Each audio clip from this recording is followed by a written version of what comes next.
করে না, করে না বলেই আমাদের নেতৃবৃন্দের নামে মিথ্যা অপবাদ দিয়ে তাদেরকে ফাঁসির মঞ্চে নেওয়া হয়েছে। হাসতে হাসতে ফাঁসির মঞ্চে গিয়ে এই কথা ঘোষণা করেছেন, আমাদের রক্ত এক সময় বাংলাদেশ ইসলাম প্রতিষ্ঠার জন্য সহায়ক হবে। তারা পদ পদবি চাইলে মাওলানা দেলোয়ার হোসেন রাহিমাহুল্লাহ, মাওলানা দেলোয়ার হোসেন সাইদ রাহিমাহুল্লাহ তাকে ফাঁসির মঞ্চে নেওয়ার জন্য সব আয়োজন তারা করেছিলেন। আল্লাহ ফয়সালা দিয়েছেন তোদের হাতে তাকে ফাঁসি দেওয়া।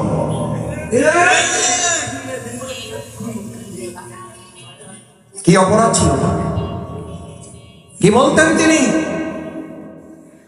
তার কি রায় ছিল, কি ফয়সালা ছিল, তিনি এই খেলাফতের দায়িত্বই পালন করতে চেয়েছিলেন। জানি কোনো আইন মানি না, আমি শুধু আল্লাহর আইনের ভিত্তিতে সমাজ রাষ্ট্রকে আমি পরিচালনা করতে চাই। এই অপরাধে আমাদের নেতৃবৃন্দকে ফাঁসি দিয়েছেন। আমরা দুনিয়ার কোন শক্তির কাছে মাথা নত করি নাই।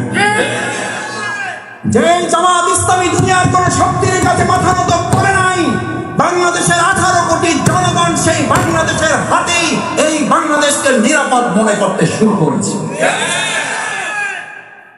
ও ভাইয়েরা,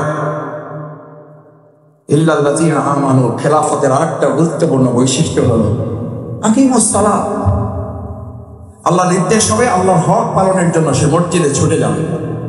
আচ্ছা, আপনারা একটা কথা সংক্ষেপে সহজে বুঝেন, যেই মুসলিম, যেই নেতা, যেই দায়িত্বশীল, যেই কর্তা ব্যক্তি, যেই মেয়র, যেই এমপি, যেই মন্ত্রী, যেই চেয়ারম্যান, যেই কাউন্সিলর আল্লাহর হক নির্ধারিত সময় আদায় করে না, যে আল্লাহর হক ফাঁকি দিতে আল্লাহকে ভয় করে না, আমি আপনাদের কাছে সহজে বিবেকের কাছে কোশ্চেন রাখতে চাই।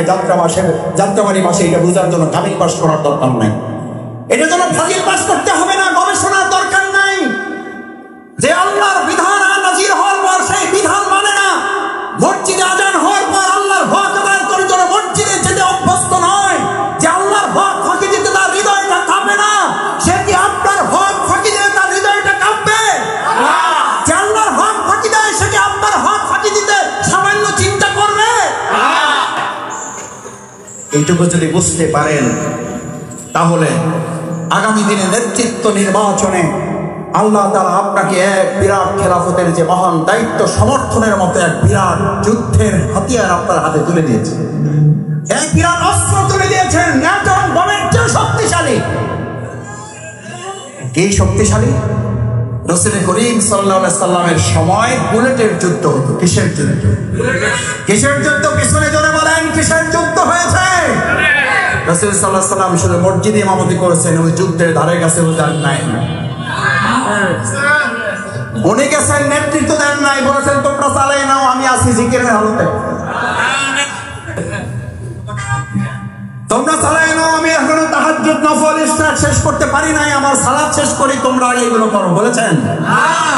কয়টা যুদ্ধে নেতৃত্ব দিয়েছেন? আর আমাদেরকে বলে রাজনীতি করেন না, হুজুর রাজনীতির কথা বলেন না।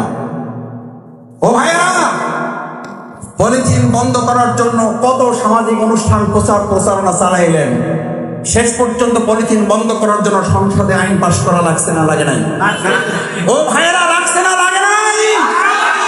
আমি ওই সব সংসদ এবং নেতাদের কাছে জানতে চাই, সামান্য পলিথিন বন্ধের জন্য যদি সংসদে তোমাদের আইন পাস করতে হয়, তাহলে মদ, জুয়া, ধর্ষণ বন্ধ করার জন্য কি শুধু ওয়াজ যথেষ্ট, নাকি সংসদে আইন পাস করতে হবে?